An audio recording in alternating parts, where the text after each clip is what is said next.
Hello viewers. At first, welcome to from my Mamuni IT channel. I hope you are well. I am also well.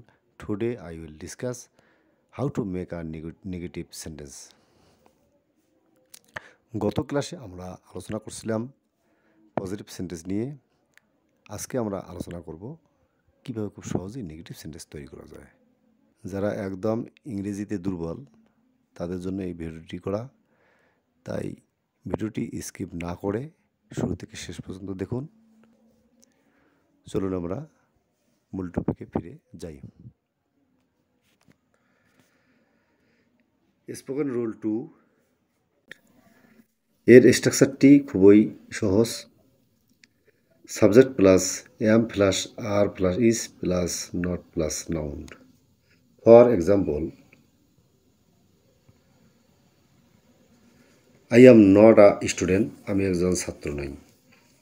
এই সেন্টেন্সটি structure অনুযায়ী প্রথমে subject I বসেছে, তারপর এমের সাথে not এবং পরিশেষে নাউন স্টুডেন্ট বসেছে। উই আর নট স্টুডেন্টস, আমরা ছাত্র নই।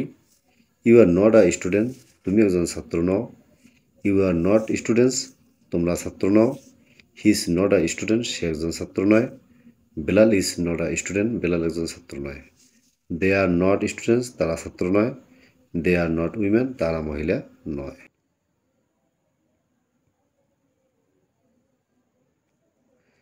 দিস আর নট বুকস, এইগুলো বই নয়।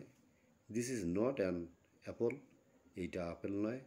আই এম নট আ বয়, আমি একজন বালক নই। দে আর নট ওয়ার্কার্স, তারা কর্মী বা শ্রমিক নয়।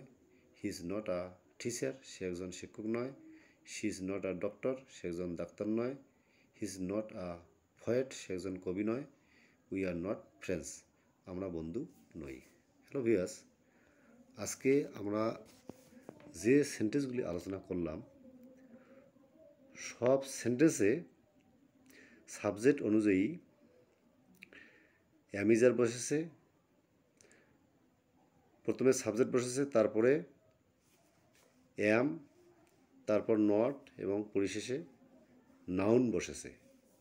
যে সেন্টেন্সগুলো আলোচনা করলাম, আমরা জানি যে অ্যামিজ আর হচ্ছে অক্সিলারি ভাব, কিন্তু এই সেন্টেন্সগুলিতে যেহেতু অন্য কোনো আর ভাব নাই, সেহেতু এই সেন্টেন্সের অ্যামিজ আরকে অক্সিলারি ভাব বলা যাবে না, প্রিন্সিপাল ভাব ধরে নিতে হবে।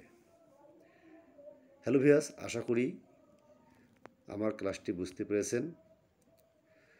If you want to like my video, don't forget like, comment and subscribe. Thank you.